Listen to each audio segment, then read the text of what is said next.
police came and separated them. The gentleman that lives there is unemployed right now. He told me that. He's got an RV that he put there 6 months ago in his backyard. Somebody's living in it. He has numerous vehicles come by any time of the day, normally between 6 and 9:30. They come and he's got a fire hydrant next to his house. They park in front of the fire hydrant. They go either in the house or they go back and see the gentleman that's living in the RV, and then they come and they leave. There's anywhere from pickup trucks to sedans to motorcycles, and they just come and go and come and go. Also, there's a code compliance problem he's got. For the last 6 months, he's had an elliptical system in his front yard. He's got tractor tires in his front yard. He's got one on the right side of his house and the left side of his house, among other things. And just 2 days ago, I noticed a Jeep SUV, very late model, that I've noticed in around Kirby that goes to the house on Daffodil and the house on Autumn. And now that's in his front driveway. Now, he just started. It's just started about 6 months to 8 months. We could sure nip this at the bud. Because some of those people that go into that house, I've seen on the Autumn Lane and on the Daffodil Street. So that's all I've got. I've got one thing here I'd like to talk about. It says, we need a plan of action to address this situation and get rid of these thugs, thieves, and drug dealers.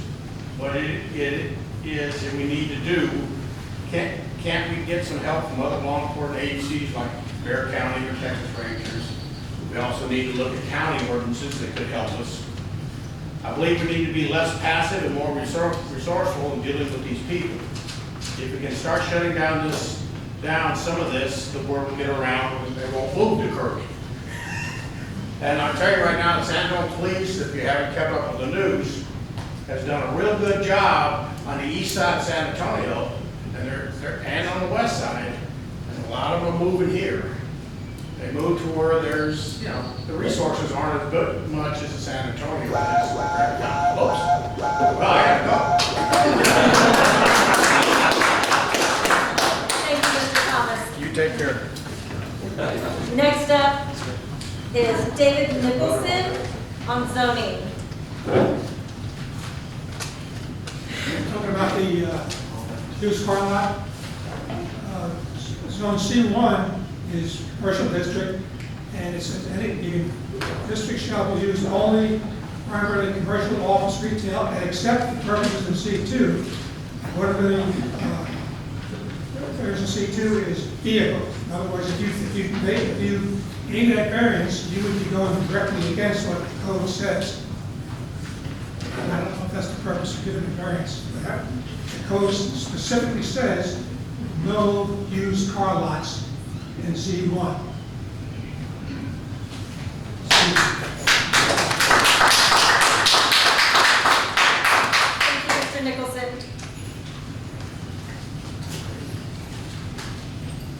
At this time, I will open up 7A. This is Emergency Medical Service Week Proclamation.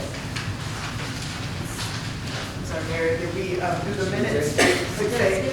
Oh, I'm sorry. See, I mess up one thing every meeting, so if I can just open up 6A, consideration of an action on minutes.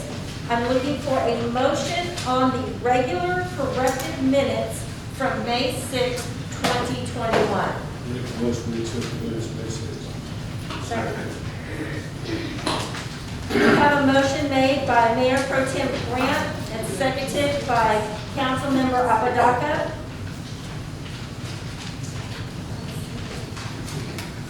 City Secretary, call roll. Oh, if everybody's in favor, raise your right hand. Thank you.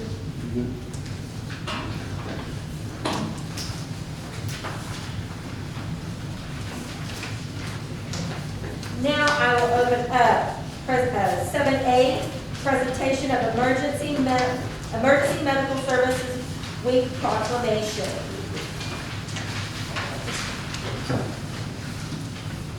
Do we have our flyer here?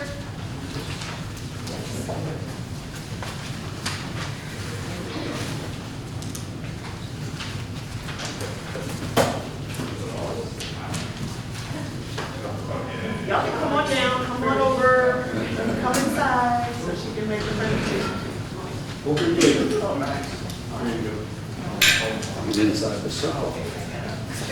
Once we're in, you're in.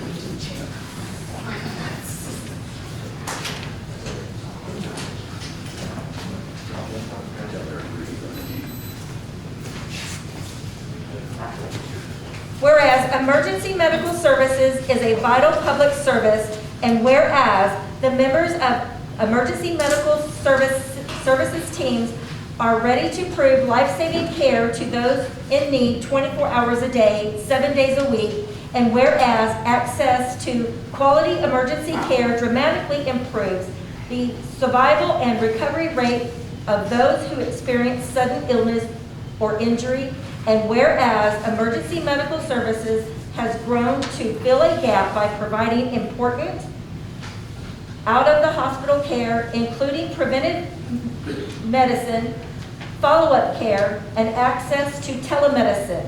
And whereas the emergency medical services system consists of first responders, emergency medical technicians, paramedics, emergency medical dispatchers, firefighters, police officers, educators, administrators, pre-hospital nurses, emergency physicians, trained members of the public, and other out-of-hospital medical care providers.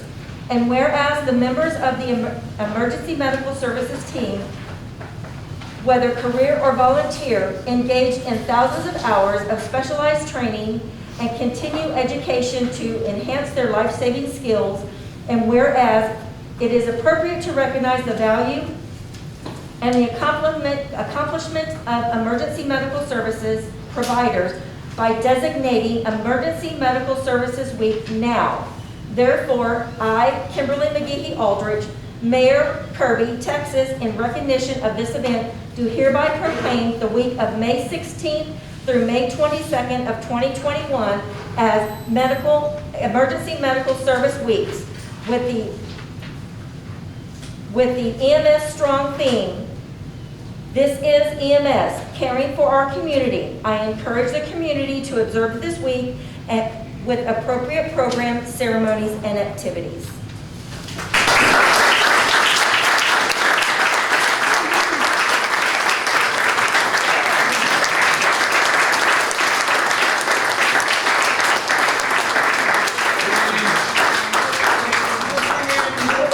Photo with you presenting it to the department, y'all get around the mayor.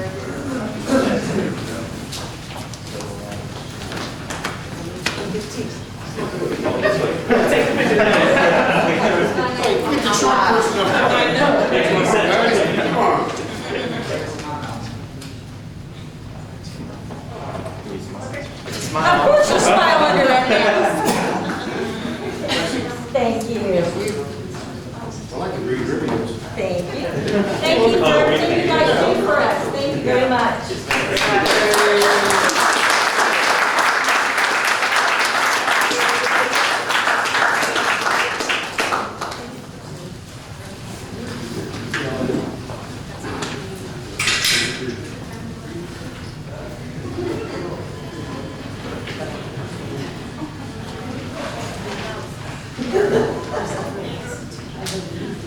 Now we will move on to public hearing.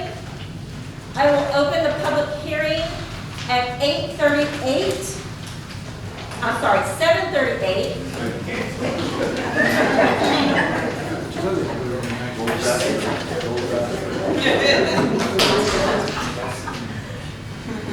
I will open 8A on the public hearing. A request for specific use permit for the property located at CB 4018G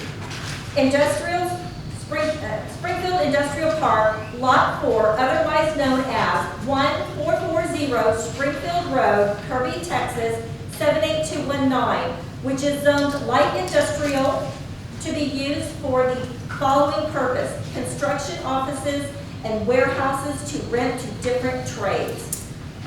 This is open for citizens to be heard. Does anybody wish to speak on this issue? Come on up, Ms. Sharon Schuler. Thank you. Good evening, Mayor, Council, Monique, Patty.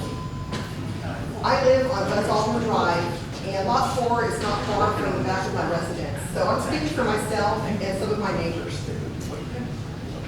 Some questions we would like to know before anything is granted as a variance.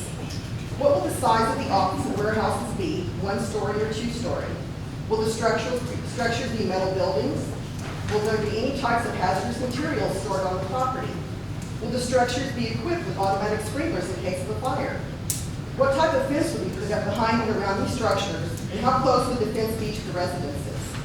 Will the fence take in the public utility easement? Who will maintain the public utility easement?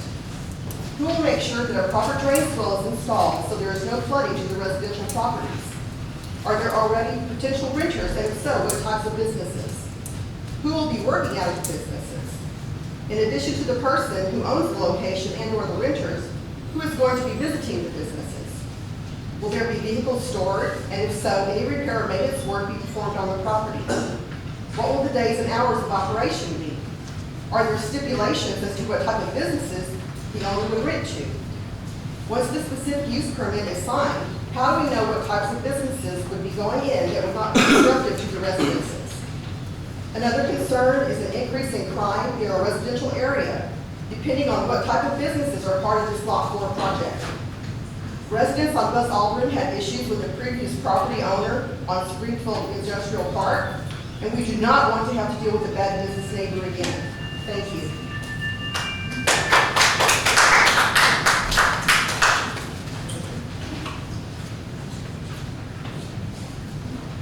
Is there anybody here representing the property?